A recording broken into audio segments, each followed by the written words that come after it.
मैं आपको ये बताना चाहता हूँ कि इनका प्रभाव कब आता है। देखो, काल सर्प की और 2-3 बातें बताता हूँ। जिसके काल सर्प दोष होगा ना, उसकी घ्राण शक्ति बहुत बलवान होगी।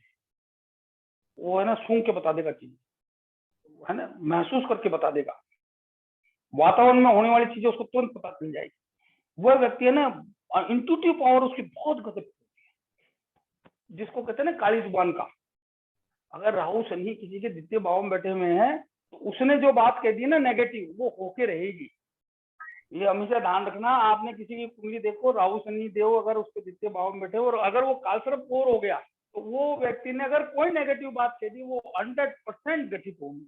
और उसके आप जीभ देखोगे तो उसमें आपको काला निशान भी मिलेगा, है ना। एक कालसर्प जिसका होता है ना, उसकी जो इनहेलिंग पावर है ना, सांस को रोकने की ताकत, वो बहुत होती है। वो सांस को बहुत देर तक रोक सकता है, मतलब सामान्य व्यक्ति से ज्यादा।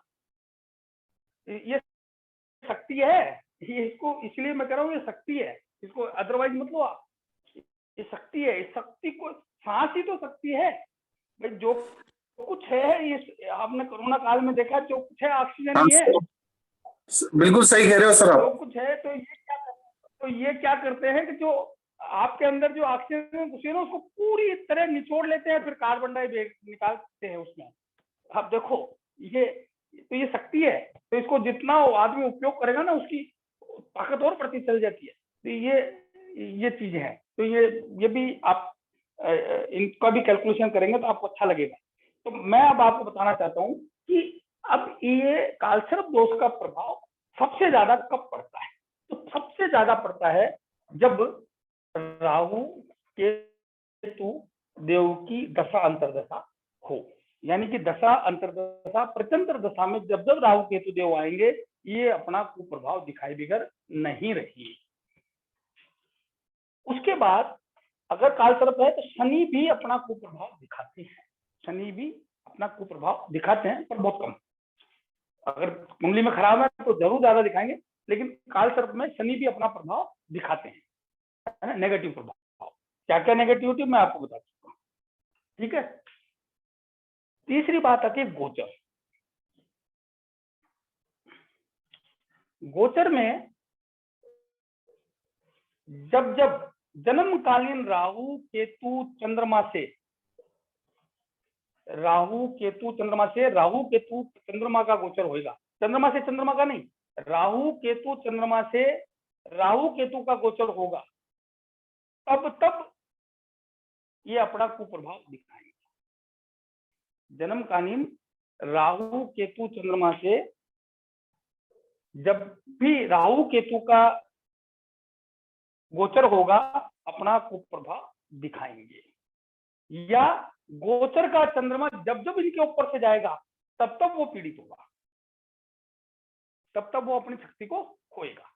या कोई भी ग्रह जब इनके ऊपर से गुजरेगा तो वो अपनी शक्ति को खोएगा। स्पेशली चंद्रमा, राहु केतु सबसे पहले चंद्रमा को पकड़ते हैं, सबसे ज्यादा और सबसे पहले चंद्रमा को पकड़ते हैं। आपके मन को मारते हैं, और मन को मारने से अपने आप सारी कुंडली वीक हो जाती है, क्योंकि द एसेंस ऑफ द कुंडली is moon, essential for growth and essential for development, essential necessity, whatever essential for a natal chart is moon। तो सबसे ज्यादा तो ये अपना 3, तो आप सभी ये निर्धारित कर लें जब भी कुंडली देखें कि भाई जन्मकालीन राहु केतु से कब कब इनके राहु केतु का गोचर होगा। तो गोचर हम जानते हैं राहु केतु का 2.5 साल में एक बार आता है, और चंद्रमा का गोचर प्राय 1 महीने में चलता है। तो उसको वो तिथियां बता दें या वो तारीखें बता दें, तो वो तो निकल जाती है कि भाई इस तारीख के करीब करीब आप ध्यान रखा करो यार। और उसी समय मान लीजिए गोचर भी खराब जा रहा है, दशा अंतर्दशा में भी मामला गड़बड़ आ रहा है, तो आपको तो भाई इस समय तो विशेष ध्यान रखना, इस समय विशेष ध्यान रखना, ये चीजें हो सकती है। तो यही विवेचन है, यही विवेचन है। अभी पंकज जी मेरे पास बैठे हुए थे करीबन क्लास शुरू होने से पहले, तो एक कुंडली थी एक व्यक्ति की, जिनकी की गए जून में 3 तारीख को डेथ हुई, और वो कुंडली मेरे पास दिखाने के लिए भेजी गई थी 30 को, 26-27 को, 25 या 26-27 को। तो वो मैंने कहा भाई अगर ये 3 तारीख निकाल देंगे ना तो बच जाएंगे। अब 3 तारीख को उनके क्या थी साहब, राहु में, केतु में, शनि में, राहु में शनि, ये दशा थी। बताओ कैसे बचेगा आदमी, और वो भी मारक, करक लगन की कुंडली, कैसे बचेगा? अब एन वक्त पे कुंडली आवे, अब ये कुंडली 2-4-5 महीने पहले आती तो उसको कहते भैया ये दशा आने वाली है, इसे 20-25 दिन पहले तो उन्हें सेफ हो जा, है ना, भयंकर रोग बनता है। ये अभी मैंने पंकज जी को दिखाई दी वो कुंडली, मैं आपको भी डिस्कस करूंगा, है ना। तो क्या हुआ तो उस समय दशांतर दशा भी खराब और गोचर भी खराब, तो पूरी तरह उन्होंने आके उसको पकड़ लिया। तो ये तीनों का आपको मैं दशा अंतर दशा जब बताऊंगा ना आपको, तो तब आपको बहुत मजा आएगा, मतलब बिल्कुल आदमी कह दोगे अब ये होगा। अब मेरे एक अनन्य भक्त हैं हेमराज जी, मैं उनकी कुंडली देखता हूँ। अभी मैंने 8-9 दिन पहले वो मेरे पास आए, मैंने कहा आप क्यों आए हो मेरे पास? बोले गुरुजी से मिलने आया हूँ। मैंने कहा भाई मेरे पास आने की कोई जरूरत नहीं है, 12-7 के बाद आना, 12-7 से पहले कहीं जाने की जरूरत नहीं है, घर के अंदर पैक हो जाओ, कहीं जाने की जरूरत नहीं है, आप घर के अंदर पैक हो जाओ, घर के अंदर से ही करो काम जो कुछ करना, और भगवान की आराधना करो, जो भी तुम्हारे कारोबार है ना फोन पे करो। अब पता नहीं किसका फोन गया और किसका नहीं गया, गाड़ी उठा के चले और भयंकर वाला एक्सीडेंट कर दिया, अब समस्या में फंस गए, और वो भी भयंकर वाली स्थिति होगी, बताओ आप। तो बात ये नहीं है, हम चीजों को निर्धारित कर सकते हैं, हमको पता चल सकती है। तो ये जब दशांतर दशा में आऊंगा तो मैं आपको और बहुत बारीक चीजें समझाऊंगा। तो ये राहु केतु की दशा हो या शनि आ जाए और गोचर वश राहु केतु चंद्रमा का इस तरह से परिभ्रमण हो, तो ये दोष प्रभावी हो जाता है, इसका प्रभाव अत्यंत बढ़ जाता है। अब आप लोग में से प्रश्न सवाल जवाब कर सकते हैं। सवाल है सर, ये जो आपने जो बताया इसमें क्या राहु केतु के उच्च नीच से भी इंटेंसिटी में फर्क आता है या बिल्कुल नहीं आता? हाँ देखिए, ग्रह जब उच्च होता है, अपने मित्र राशियों में रहता है, शुभ राशियों में रहता है, तो उसका पापत्व कम हो जाता है। जब भी अच्छा, मतलब आता है, अगर बलवान होते हैं तो उनका पापत्व कम हो जाता है ना। तो वो ये बात बिल्कुल बहुत बढ़िया पूछी आपने, उसका पापत्व कम हो जाता है। ये मैंने आपको एक क्लास में बताया भी था कि पापी ग्रह बलवान होने के बाद 0 पाप फल करने, तो ये पाप फल कम हो जाता है। बिल्कुल सही, बहुत बढ़िया, बहुत ही बढ़िया। और सर कई लोग ऐसा कहते हैं कि काल सर्प योग में किसी सपेरे से जिंदा सर्प भोलेनाथ के शिवलिंग पे चढ़ा के उस जंगल में छोड़ने के लिए बोला जाता है, तो क्या ये सही है क्या सर? ये सब चीजें एक बार आपने उसी चीज को पकड़ लाया, उसके नैसर्गिक स्थान से आपने उसको छीन लिया, उसको पीड़ा दी, उसके माँ बाप उसके परिवार से आपने उसको अलग कर दिया, उसका नेचुरल हैबिटाट है, वहां से आप पकड़ के लिए आए, उसको आपने बंधन में रखा, उसके नाक निकाल लिए, उसका विष निकाल लिया, फिर वो आदमी से आपने खरीद लिया, फिर उसने जंगल दिया, वो अगर या तो वो वापिस ले आएगा, अगर वो छूट भी गया तो कोई दूसरा जानवर उसको खा जाएगा, तो उसकी तो और दुर्गति होगी। तो आपने पाप की जगह सवाया पाप कर लिया। आप बताओ वो सांप जाके सर्वाइव कर सकता है क्या जंगल में? आप किसी भी एंगल से सोच, नहीं, जो पकड़ के लाया है उसने उसके साथ क्या क्या नहीं किया होगा, है वो। अब उसका वो उसमें छोड़ेगा तो कोई जीव उसको छोड़ेगा, दूसरा पल भर में कोई चील खा जाएगी या कोई मोर खा जाएगा या खुद ही घायल हो जाएगा, क्योंकि वो नेचुरल हैबिटेट से। तो आपने उसके ऊपर तिगुना जुर्म करने, एक तो आपने उस सपेरे को आपने मोटिवेट कर दिया कोई तो सांप पकड़ के ला, तो आसानी से तो कोई अपने घर को नहीं छोड़ता, तो आप मतलब तिगुना पाप क्रिएट कर लिया। अगर इतनी श्रद्धा भक्ति है तो सांप की बम्बी में चींटियों को और उनको डाला उन्हें, या सर्प को वहीं कुछ करे हो, जो हमारे बस में है नहीं। सर्प वो चीज खाता ही नहीं है जो हम उसको परोसेंगे, जो चीज हम जंगल में जाके हम सर्प को नहीं खिला सकते, तो हम सर्प की आराधना ही कर सकते हैं।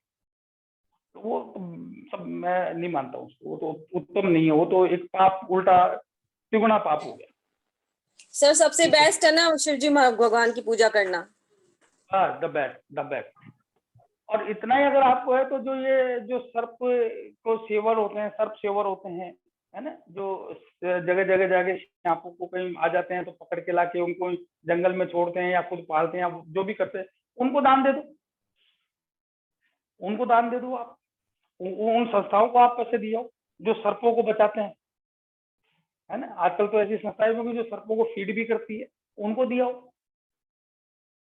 चींटियों को मैंने बताया, आप चींटियों को डाल दो, आप पक्षियों को दाना डाल दो, है ना, ये काम कर दो। क्या क्या दिक्कत है? आप काल सर्प दोष भयंकर वाला हो रहा है तो सुलभ शौचालय में जाके डाले आओ कुछ पैसे, है ना। पीड़ित कोई व्यक्ति कोर्ट कचहरी में फंस गया, अचानक ही कोर्ट कचहरी में फंस गया जबकि वो दोषी नहीं है या उसको कोई सहायता नहीं मिल रही है, वो बेचारा बहुत ज्यादा वो हो गया, उसकी हेल्प कर दो। वहां नहीं कर सकते हो, अस्पताल में कोई व्यक्ति है जो पीड़ित है, जिसके पास दरिद्र है, अंग भंग है, उसको कर दो। कोड़ियों को जाकर आप कुछ दान दिया।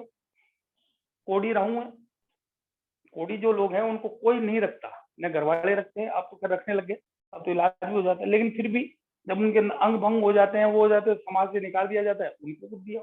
कोई व्यक्ति अंग भंग है, वास्तव में नीडी है, उसको कुछ दे दो। तो वो तो एक नेचुरल मार्ग, नेचुरल वे से ही चलना चाहिए। कोई भी व्यक्ति है वो अगर पीड़ा में है, अवसाद में है, विषाद में, उसके 2 थप्पी मार दो आप, भाई यार मैं तेरे साथ हूँ। कितना बड़ा, आप सोचो कि आपने सिर्फ उसको ये कहा है कि मैं तेरे साथ हूँ, आपने इतना लाभ उत्पन्न कर लिया जिसकी आप कल्पना नहीं कर सकते। शनिदेव कितने ही पीड़ित हों किसी व्यक्ति के, अगर उसकी भावना अगर साथ देने की है किसी भी व्यक्ति के, पीड़ित के, तो उसका शनिदेव हमेशा लाभ करे। वही राहुदेव केतुदेव की है। डिप्राइव्ड जो भी है, जो पीड़ित है, जो जिसको नाजायज रूप से परेशान किया जा रहा है, लेकिन हम सबकी स्थिति क्या है, हम सब है ना वो कार्य करते हैं जो राहुदेव और केतुदेव के विरुद्ध होता है। क्यों?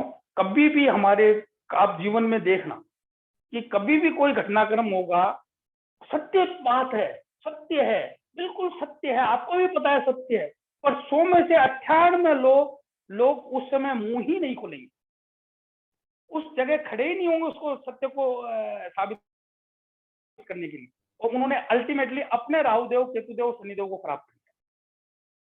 ये निश्चित माने उनको उसका दोष जरूर मिलेगा, दुनिया की ताकत नहीं रोक सकती, ये नोट कर लो आप। आपके सामने एक्सीडेंट हुआ, आप कुछ करने लायक हो, आपको करना चाहिए, अगर आपने नहीं करा तो आपको जरूर दोष मिलेगा। आपके साथ कोई सामने कोई ऐसी घटना हो रही है जहां आपको न्याय संगत रहना चाहिए, आपको उसमें जरूर अपने सामर्थ्य अनुसार, मैं नहीं कहता अपने सामर्थ्य से भाग जाओ या उलझ जाओ किसी से, अपने सामर्थ्य अनुसार, अपनी परिस्थिति अनुसार आपको उसमें आप सत्य पे जाना चाहिए। लेकिन आप दैनिक जिंदगी में भी देखोगे तो हम वो काम करते हैं रोज जिससे हमको राहुदेव केतुदेव शनिदेव के कुप्रभाव झेलने पड़ते हैं। सुबह उठने से लेकर सोने तक हम कई बार मूक दर्शक बनते हैं परिवार में, या कई बार हम ना उन चीजों को बोलते ही नहीं है जो हमको बोलनी चाहिए, या वो व्यवहार हम करते ही नहीं है जो हमको करना चाहिए। तो ये सब चीजें ना प्रभाव करती है, ये सब चीजें प्रभाव करती है। तो ये है। ठीक है आशीष जी, हेलो जी बिल्कुल सर, बिल्कुल सर एक चीज और। सर नमस्कार। हाँ बोलिए। हाँ सर ये 42 इयर्स के बाद कोई ये कालसर्प दोष का प्रभाव कम होने लग जाता है क्या सर? हाँ ऐसा कहा गया के बाद? हाँ मैं बताता हूँ, बिल्कुल सही, बहुत बढ़िया बात पूछी आपने।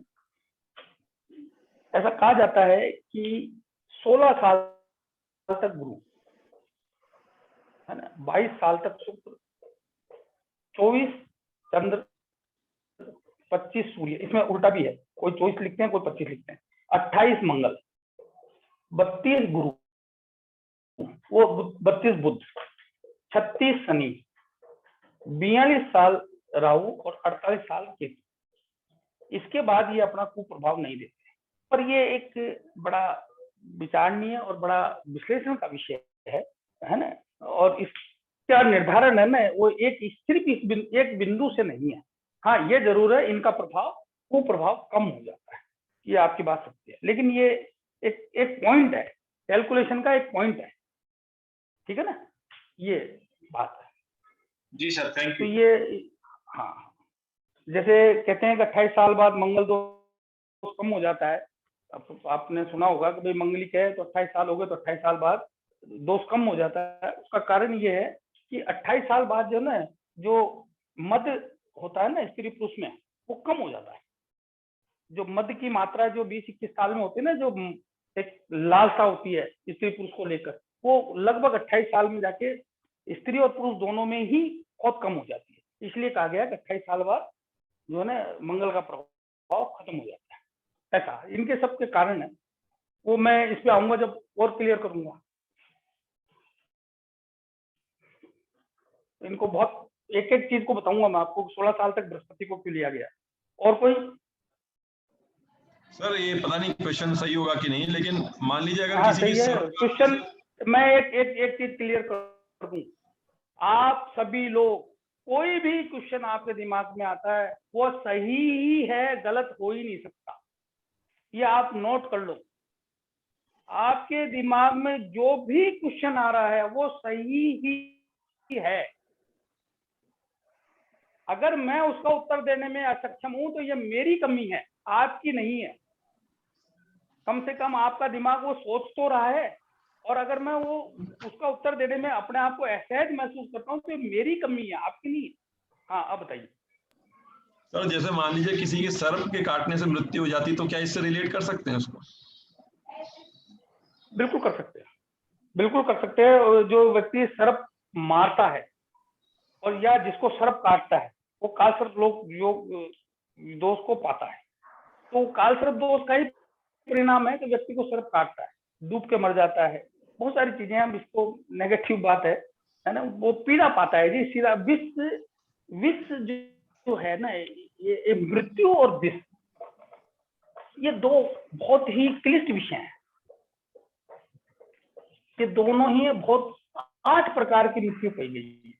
अब शास्त्र में लिख गया कि मृत्यु को प्राप्त होता है, और इसका मतलब ये थोड़ी ना देह त्याग हो गया या देह का अंत हो गया।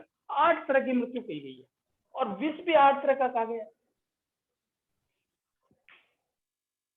विष भी 8 प्रकार का है, तो उसको विष रूप में क्या मिल रहा है, विष रूप में क्या मिल रहा है वो देखने वाली बात। कभी कभी भोजन भी विष हो जाता है, कभी कभी किसी आदमी को ये हो जाएगा तो आपको चावल नहीं खाना, तो चावल भी विष हो गया उसकी, है ना। तो वो ये मैं जब ये बहुत आगे की बात है विनीत जी, तो मैं ये जब इस पे आऊंगा ना, जब आपको मैं अरिष्ट अध्याय पढ़ाऊंगा तब मैं आपको ये मृत्यु और विष भी बताऊंगा। अभी थोड़ा बड़ा लंबा हो जाएगा, मैं एक बार चालू होता हूँ तो फिर घंटों में चली जाती है। नहीं आपने अच्छा पूछा, लेकिन इसका आप ध्यान रखिएगा। तो अरिष्ट अध्याय जब पढ़ाऊंगा ना मैं आपको। हाँ हाँ हाँ हाँ जी हाँ बताइए। सर ऐसे कहा जाता है कि संतानहीन होना भी कालसर्प दोष का एक कारण है। और सर जिन लोगों को कालसर्प दोष होता है, सर जिन लोगों को कालसर्प दोष होता है, कई ज्योतिषी उनको उस समय राहु और केतु के रत्न धारण करा देते हैं, तो क्या सर ये गलत नहीं होगा? उस समय मेरा मानना है कि रत्न नहीं धारण कराना चाहिए, राहु और केतु देव की आराधना करानी चाहिए, उनसे संबंधित मंत्रों का जाप कराना चाहिए, उनसे संबंधित चीजों का दान कराना चाहिए। मेरा वो गलत बनाते हैं। और वो जो आपने दूसरी बात कही कि संतानोत्पत्ति में, तो बिल्कुल सही है। हमारे जेनेटिज्म जो है ना उसके निर्धारण में संतानोत्पत्ति में राहु केतु का बहुत बड़ा यूज। और पाराशर में और पाराशर ने कहा है कि सर्प के साप से संतान उत्पन्न नहीं होती, सर्प के साप से संतान उत्पन्न नहीं होती। किसके श्राप से संतान नहीं हो रही, किसके श्राप से विवाह नहीं हो रहा, इसका पूर्ण विवरण पाराशर जी ने दिया है। तो वो मैं जब उन अध्यायों में पाऊंगा तो आपको और विस्तृत रूप से बताऊंगा। बात बहुत बढ़िया करी है आपने, है ना। इवन पत्नी के संतान से भी संतान नहीं होती। अगर फल दीपिका में मंत्रेश्वर महाराज ने कहा है कि किसी ने पूर्व जन्म में अगर फलदार पेड़ काटे हैं तो भी उसे संतान नहीं होती, है ना। किसी ब्राह्मण की हत्या की है, किसी सदवा स्त्री के साथ गलत काम किया है तो भी संतान नहीं होती। वो विश्लेषण किया उन्होंने पूरा, तो वो भी मैं आपको बताऊंगा कि तिथि कैसे निकाली जाती है उसकी, उसका है ना, वो थोड़ा लंबा हो जाएगा, है ना, बात आपकी सही है। हेलो सर लंबा टाइम हो गया। हाँ हाँ सर एक प्रश्न था छोटा सा। हाँ बिल्कुल। हाँ, क्या काल सर्प योग में सर इस टाइप के सपने भी आते हैं क्या कि रात्रि को मतलब आप दौड़ते दौड़ते पीछे कोई विकृत सी चीज या कोई भूत पीछे पड़ा हुआ है